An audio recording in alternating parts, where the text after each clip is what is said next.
Bem, gente, voltamos aí do nosso rápido intervalo e vamos dar continuidade aqui ao nossa aula História das Comunidades Terapêuticas. Como a gente estava falando no momento anterior, nós estávamos nos adentrando na ideia, né, na história da Daytop Village. Como eu disse, nada tem a ver, pelo menos no que eu estou falando, com a clínica Daytop aqui do Brasil. Então, a Daytop Village, ela foi uma organização que foi justamente, como eu disse, ela foi fundada pelo Monsenhor William O'Brien.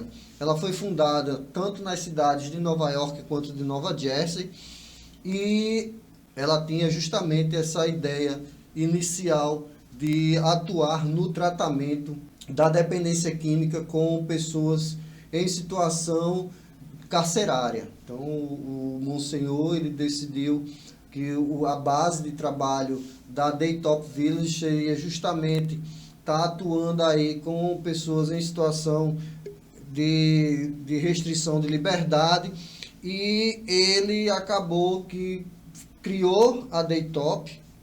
Isso foi em 1963, quando ele criou a Daytop, e o Monsenhor, é bom a gente dizer aqui que o Monsenhor O'Brien, ele é o fundador também da Federação Mundial das Comunidades Terapêuticas, tá? Então, ele teve aí essa grande importância para, vamos botar assim, para o desenvolvimento, né, do trabalho com comunidades terapêuticas no mundo.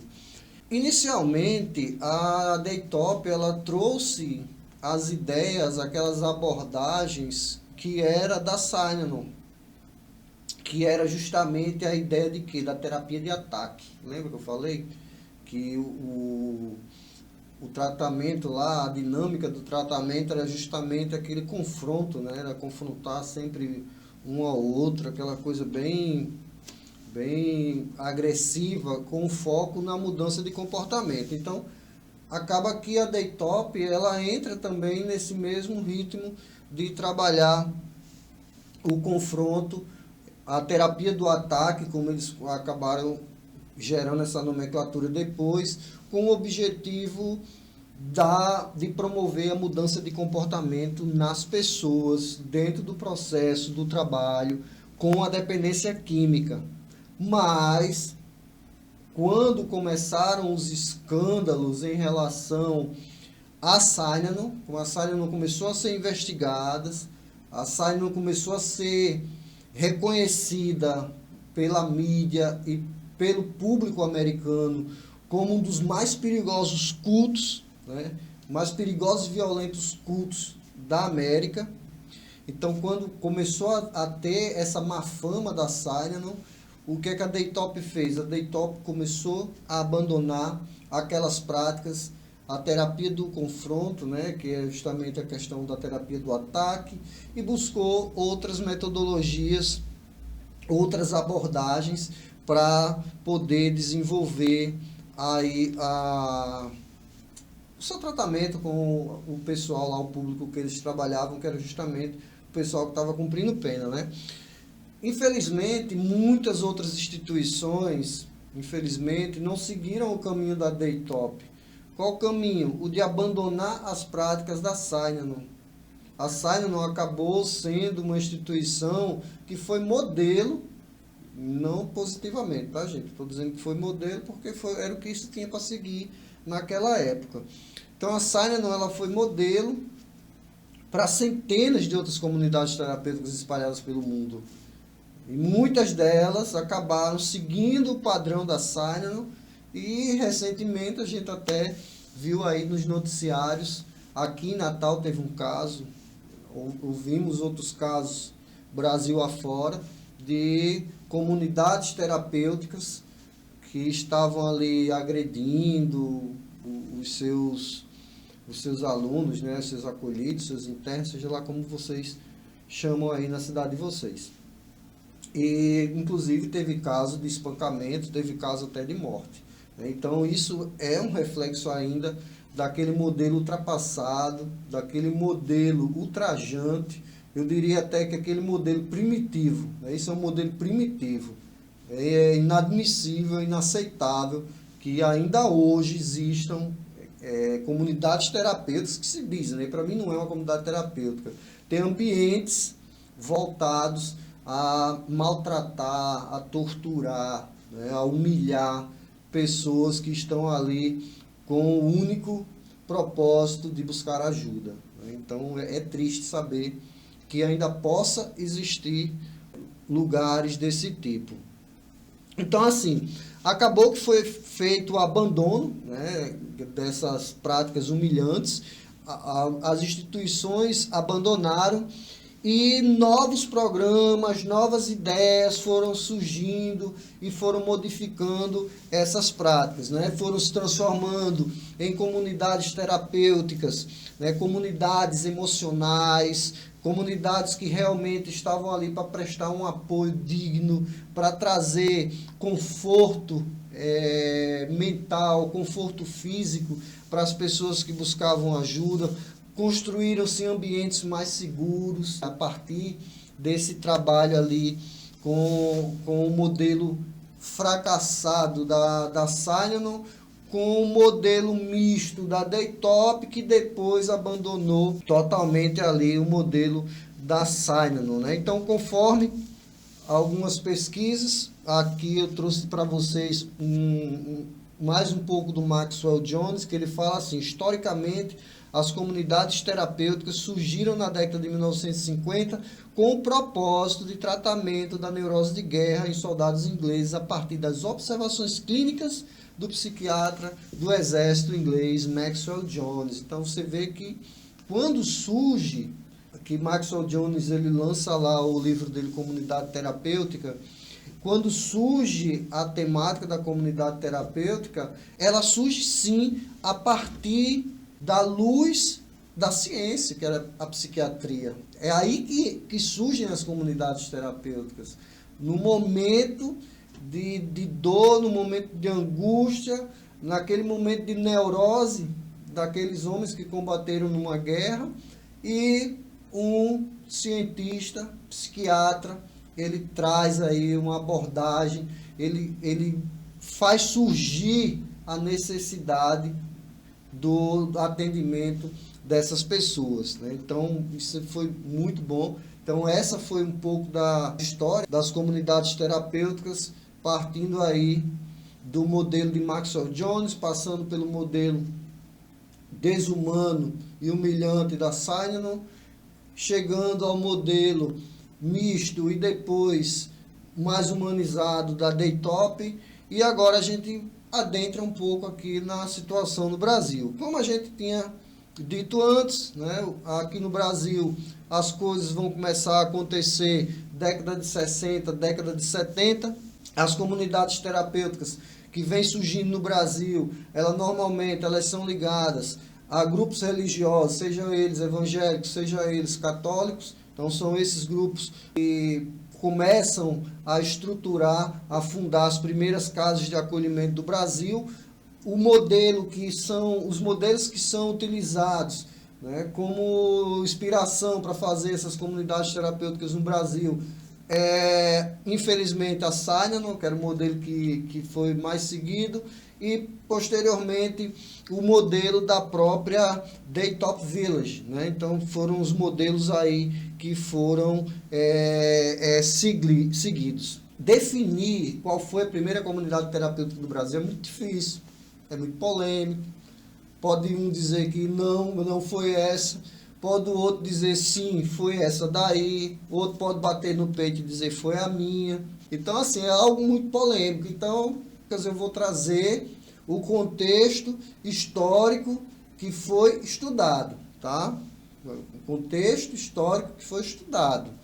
Então, o que é que diz? Que a primeira comunidade terapêutica a ser instaurada, a ser fundada no Brasil, foi justamente uma comunidade terapêutica na cidade de Goiânia, em 1968, que foi a comunidade terapêutica Desafio Jovem. Essa comunidade terapêutica, então, ela veio aí surgindo nas pesquisas como sendo a primeira comunidade terapêutica no Brasil. E as pesquisas dizem que posteriormente, tá, em 1978, mais ou menos aí, ou exatamente aí 10 anos depois, na cidade de Campinas, também no interior de São Paulo, foi fundada a comunidade terapêutica Fazenda do Senhor Jesus, tá? Que foi justamente fruto do trabalho de um padre, do padre Haroldo Hahn, ele que foi um missionário jesuíta norte-americano, que se instalou aqui no Brasil, e ele acabou também vendo essa necessidade de um trabalho de apoio, de acolhimento, de suporte ao dependente químico, e ele fundou aí a Fazenda do Senhor Jesus. Então a administração, se percebe que ela sempre teve realmente esse cunho religioso, com o desafio jovem ligado ao braço aí evangélico, e você tem aí o Senhor, a Fazenda do Senhor Jesus, muito ligada aí à questão do catolicismo. Então sempre houve e ainda há essa correlação de comunidade terapêutica ter algum tipo de ligação, quer seja na fundação, administração com instituições religiosas, salvo as clínicas particulares, que é um negócio estritamente financeiro. Então, a partir da década de 1990, as comunidades terapêuticas realmente tiveram um grande boom.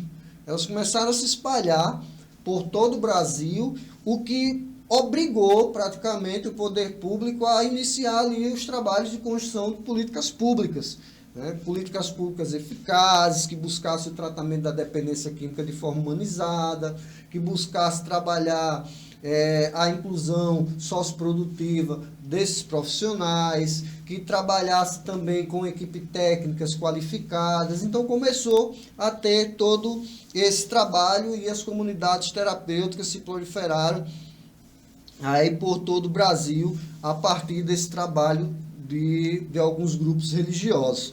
É importante destacar que a SENADE, que é a Secretaria Nacional sobre Drogas, né, ela acabou que a SENADE, em uma época, ela fez uma pesquisa em 2014, e ela constatou que no Brasil, naquela época, existiam mais de 1.900 comunidades terapêuticas atuando, distribuídas, principalmente nas regiões litorâneas do Brasil e nas regiões Norte, Nordeste e Sudeste. Então aqui a gente inclusive tem dados dessa pesquisa que dizem que no Sudeste era onde estavam localizadas, e devem estar ainda localizadas a maior parte das comunidades terapêuticas do Brasil. O número diz que em 2014, 41% das comunidades terapêuticas estavam localizadas no Sudeste, 25,57% estavam localizadas no Sul, né? E um pouquinho dos percentuais estavam localizados na região Norte, que é o menor percentual de comunidades terapêuticas, com 7,37%. Né? Então a gente vê aí que realmente a região Sudeste e Sul dominante. Inclusive, baixem a apostila. Na apostila tem esses dados completos. Eu não vou falar tudo aqui, porque a aula ia ficar aí com muito tempo. Mas baixem a apostila, deem uma lida. Inclusive eu coloquei um mapa, tem um mapa todo marcadinho para você ter uma ideia de onde estão, qual é a maior região de aglomerado de comunidades terapêuticas. Aí vocês vão ver assim, Sudeste e Sul com aquele monte de comunidade terapêutica, né? Norte e Nordeste já com a quantidade bem reduzida, tá? Então esse mapa também faz parte da pesquisa lá do Senado de 2014, tá bom? Então as CTs brasileiras, elas têm participado dos debates de construção das políticas públicas, em especial para a construção aí da regulamentação, qual é o papel da comunidade terapêutica, tanto dentro das ações de saúde, como também das ações sociais, né? Então, esse trabalho ele vem sendo desenvolvido, e hoje nós vivemos muitas vezes momentos delicados, onde pessoas e grupos que são apartidários, tá bom, gente? Apartidários, ou seja, não tem partido, grupos de pessoas que querem desmobilizar o trabalho das comunidades terapêuticas, mas isso passa pela falta de conhecimento das pessoas que atuam dentro do campo das comunidades terapêuticas, porque não querem buscar conhecimento, não querem gerar números, não querem ter dados reais, dados estatísticos, que é isso que faz com que uma política pública seja encorpada, faz com que uma política pública seja necessária. São números. A gente precisa estar pautado em números. Estatística é ciência, né? Ciência é verificação. Tá? Então, precisamos desse alinhamento de entendimento do que é trabalhar na comunidade terapêutica, para que a gente possa aí fazer a defesa frente a esses grupos que estão tentando desmobilizar um trabalho que já vem sendo realizado desde metade do século passado.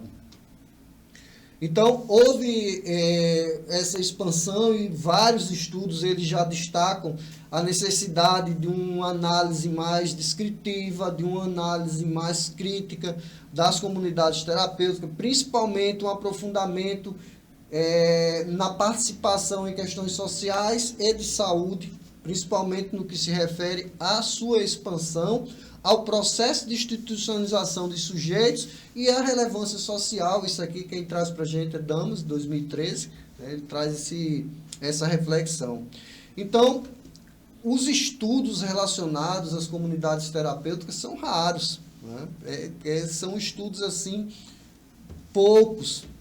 As próprias comunidades terapêuticas, elas não, vamos dizer assim, elas não tiveram esse zelo por registrar sua história, né? De registrar de forma histórica, fotográfica, documental, para que a gente pudesse hoje conseguir fazer um estudo mais, como é que eu posso dizer, verificável.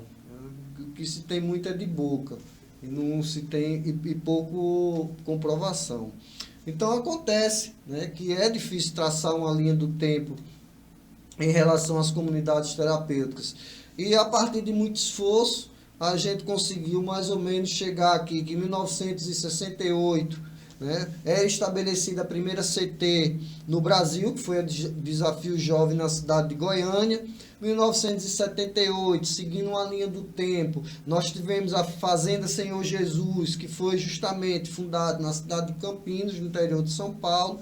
1990, seguindo a linha do tempo, nós tivemos a expansão, aqui é só recapitulando, tivemos a expansão das comunidades terapêuticas, impulsionadas principalmente pela falta de políticas públicas e para a criação de políticas públicas, né?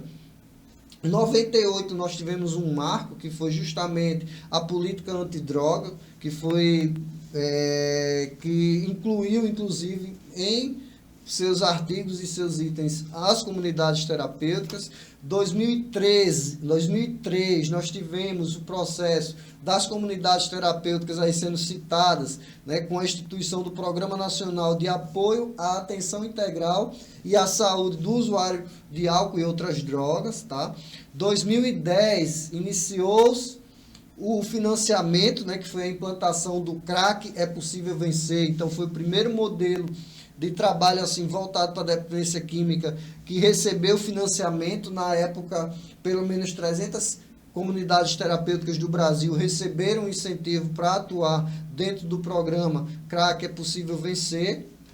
2011, teve aí a RDC 29 da Anvisa, né, que justamente dispõe sobre os requisitos de segurança sanitária para o funcionamento de instituições que prestem serviço de atenção a pessoas com transtorno decorrente do uso, abuso, dependência de substâncias psicoativas. E em 2019 veio a política sobre droga, né, a aprovação da política através da Lei 9.761 de 2019. Isso aqui, gente, vai ser visto de forma mais aprofundada na próxima aula. A próxima aula vai tratar justamente de marcos regulatórios. aí vocês vão poder, aí tem uma apostila, vocês vão poder ter um estudo mais aprofundado sobre a legislação, sobre os marcos que trouxeram aí. Eu coloquei aqui também na nossa apostila a linha do tempo com alguns outros itens que eu acabei não citando aqui, né? Que, por exemplo, 2017, levantamento do Senado, que apontou ali, 2017, 2014, que apontou ali a existência de pelo menos 1.900 comunidades terapêuticas no Brasil, tá certo? Pelo menos 1.900 comunidades terapêuticas no Brasil, e na atualidade a tendência é que haja aí uma integração com o SUS, mas para isso acontecer requer muita mobilização, requer muito alinhamento, requer muito conhecimento e dados, tá, gente? Vamos produzir dados, vamos produzir resultados verificáveis. Isso é importante. A gente precisa ter informação.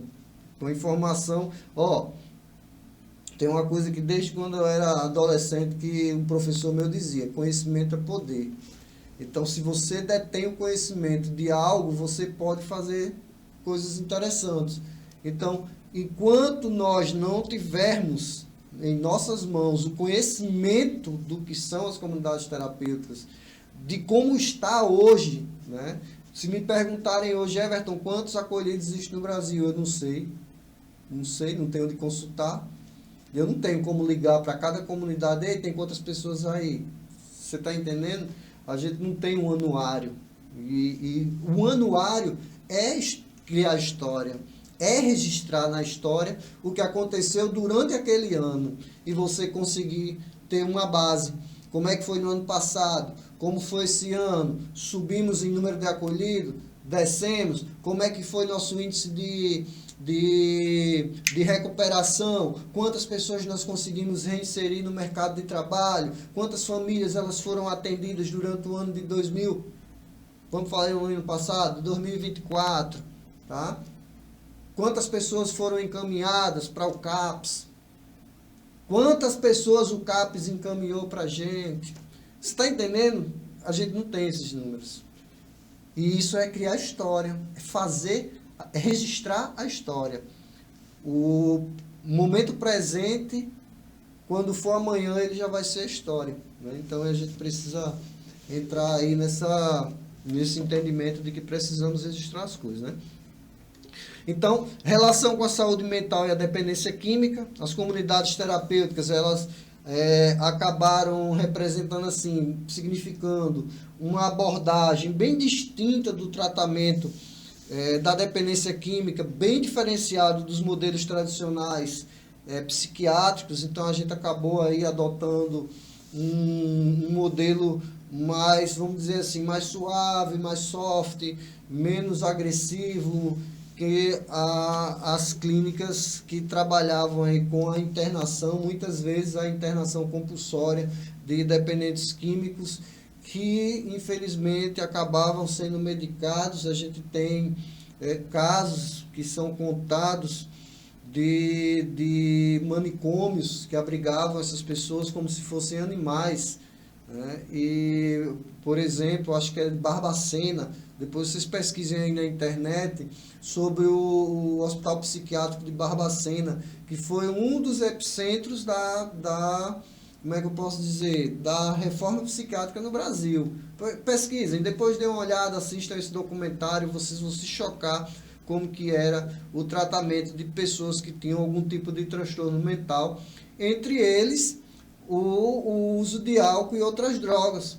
Por quê? Porque naquela época, quando alguém estava na rua e que bebia, sabe, que aprontava, ou alcoólatra, aprontava alguma coisa na rua, eles eram taxados como vadiagem, e essa vadiagem ela era punida justamente com a internação no Hospital de Barbacena, por exemplo.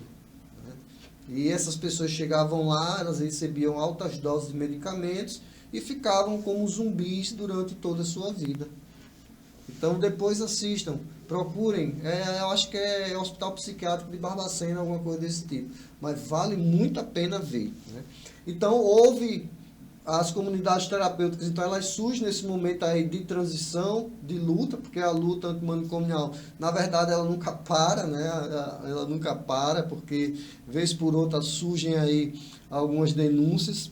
Então, assim, as comunidades terapêuticas, elas surgem nesse passinho aí para poder trazer mais dignidade e mais bem-estar para os dependentes químicos que buscam esse tratamento. Então, as CTs, elas acabam adotando uma perspectiva muito mais ampla de trabalho, que envolve um trabalho assim, multifatorial, com aspectos biológicos, psicológicos, sociais. Então, isso acaba expandindo um pouco a atuação das comunidades terapêuticas e o respeito pela pessoa humana, que é o mais importante que as comunidades terapêuticas trouxeram. Hoje você vê comunidades terapêuticas que desenvolvem projetos fantásticos. Por exemplo, a Casa de Acolhimento CAED, de Macaíba, no Rio Grande do Norte, hoje desenvolve esse projeto educativo, que é o projeto de capacitação CAED contra as drogas, que vai trazer diversos cursos para formar profissionais realmente para atuarem na área de casas de acolhimento e comunidades terapêuticas. Nós temos o Desafio Jovem Ebenezer, da cidade de Extremóis, que tem um projeto, realizou um projeto maravilhoso na área do esporte, né, que com o objetivo de transformar a vida dessas pessoas, e nós temos outros modelos aí pelo Brasil de projetos implementados em comunidades terapêuticas sérias, comprometidas, com profissionais capacitados, que buscam trazer mudança para a vida das pessoas que procuram ajuda. Então, esses transtornos relacionados à dependência química, ao uso de substâncias psicoativas, eles são minimizados. Quando você chega numa casa de acolhimento e que você vê ali o profissional da educação física, que leva você para fazer um funcional, treinar para jogar bola, quando você tem um assistente social que lhe acolhe, que vai ali, que busca ajudar você a tirar seus documentos porque você perdeu, lhe roubaram, não interessa, mas que você precisa daquela ajuda. Tem um psicólogo ali que vai te escutar, vai fazer aquela escutativa, que vai trabalhar com você as suas ansiedades. É muito gostoso, né? Então, é um ambiente diferenciado. E a gente está aqui justamente correndo para que essas pessoas elas possam ser tratadas como elas devem, com todo o respeito e com todo o carinho do mundo, né? Então, vamos seguir aqui o nosso pensamento. Então, após a reforma psiquiátrica, quando se fecharam, né, praticamente todos os manicômios, hospitais psiquiátricos, em regime de tratamento desumano, tá, gente? Porque, assim, os hospitais psiquiátricos, eles são importantes, tá? São pessoas que estudaram para desenvolver trabalhos que são exigíveis, casos mais, vamos dizer assim, mais assertivos, né? Algo mais profundo. Então, os hospitais psiquiátricos, eles são importantes, tá? Então, por isso que eles ainda existem. Mas os manicômios judiciários, né, os chamados hospícios, né, que eu ouvia muito quando era criança, esse doido precisa ser levado para o hospício. Então, esses aí sim, eles foram encerrados por causa do trabalho, né, devido ao trabalho desumano, a forma com que eles tratavam as pessoas. Então, esses aí realmente eles passaram por uma desmobilização. Então, quando houve esse processo de desmobilização dessas instituições, né, que pareciam mais campos de concentração, aconteceu, as comunidades terapêuticas, elas surgem aí como um potencial, elas surgem aí como uma grande alternativa para receber essas pessoas, para que elas tenham esse tratamento diferenciado. Até porque a comunidade terapêutica, exceto em casos de restrita orientação médica, as pessoas tomam medicamento. Porque a ideia da comunidade terapêutica é a desintoxicação, né, e a abstinência total. Então, esse é o objetivo.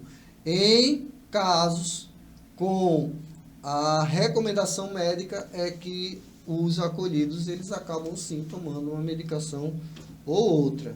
mas a sobriedade, ela é o fator mais importante para o trabalho dentro das comunidades terapêuticas, que é justamente atingir ali a abstinência total.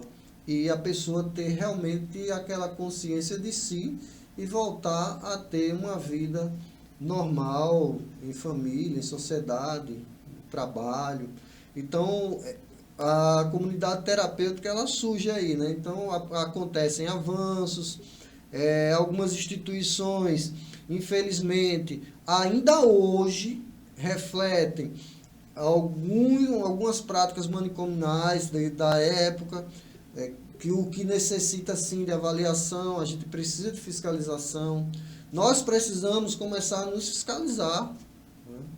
Ora, se eu sei que tem uma comunidade terapêutica ali que está tratando as pessoas achibatadas, eu tenho o dever de cidadão de pedir uma intervenção naquele lugar. Né? E nós é assim que nós construímos comunidades terapêuticas de verdade, forte, também acabando com aquelas que trabalham para denegrir, né, para diminuir a importância das comunidades terapêuticas de verdade. Então, as comunidades terapêuticas, elas diferenciam-se de outras modalidades de tratamento, como as clínicas especializadas, em diversos aspectos, incluindo a forma de ingresso, ambiente terapêutico, estrutura organizacional e corpo técnico. Enquanto as clínicas seguem normas específicas do setor da saúde, as comunidades terapêuticas operam com base em diretrizes que enfatizam a convivência comunitária, a participação ativa dos residentes nas atividades diárias e a promoção de valores como solidariedade e responsabilidade coletiva. É assim que está lá no MDS, no Ministério do Desenvolvimento Social. É assim que está meio que definida a diferença entre uma clínica e uma comunidade terapêutica. Então, as comunidades terapêuticas, elas têm aí a sua eficiência e a sua qualidade relacionada diretamente com as relações interpessoais. Então, é a base da comunidade terapêutica. Por isso o nome é comunidade. Comunidade terapêutica é um grupo de pessoas que se juntam para buscar ali um processo de cura. As abordagens nas comunidades terapêuticas, vindo lá daquele primeiro contexto histórico de Maxwell Jones, ela acaba tendo a pessoa centrada na pessoa, todo o processo de terapêutica acaba sendo centrado na pessoa, valorizando a individualidade do ser, valorizando as experiências subjetivas que cada pessoa teve em sua vida. Eu não posso julgar as pessoas pelo que elas fizeram, pelo que elas gostam e etc. Mas eu tenho que respeitar e valorizar as experiências de cada um, experiência subjetiva. E esse trabalho, dessa forma, centrado na pessoa, valorizando as experiências, né, respeitando as experiências subjetivas delas, tem mostrado um excelente resultado. Pode melhorar? Pode. Vai melhorar? Vai. Né? Nós estamos aqui para isso. Então, essa perspectiva acabou enfatizando a importância do cuidado respeitoso, da escuta ativa. E quando falo em escuta ativa, é escutar de verdade. Tá? Escutar é você parar, é você olhar nos olhos, é você ceder seu ombro, seu tempo e realmente estar ali ativamente, de forma muito atenciosa, ouvindo aquela pessoa. Então, isso faz parte do processo. Faz parte do processo do quê? Do fortalecimento da autonomia das pessoas.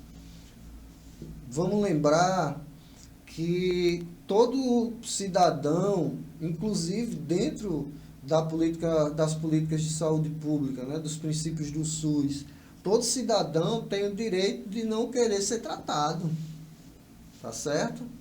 Então, assim, a pessoa tem o direito de não querer receber o tratamento, é autonomia, ela tem essa autonomia. Né? Assim como ela também deve ter autonomia nos demais processos de recuperação. Então, isso aí acontece, cada casa tem sua regra, cada regra tem sua exceção, e assim as comunidades elas vão se desenvolvendo. Então, assim, em suma, as comunidades terapêuticas, elas representam sim essa abordagem de um tratamento totalmente diferenciado das clínicas, dos hospitais psiquiátricos e etc., totalmente focado na reabilitação psicossocial e a reintegração familiar e comunitária do indivíduo, tá? Através de quê? Suporte social, principalmente na promoção da autonomia dessas pessoas, contribuindo assim para a construção de novas trajetórias.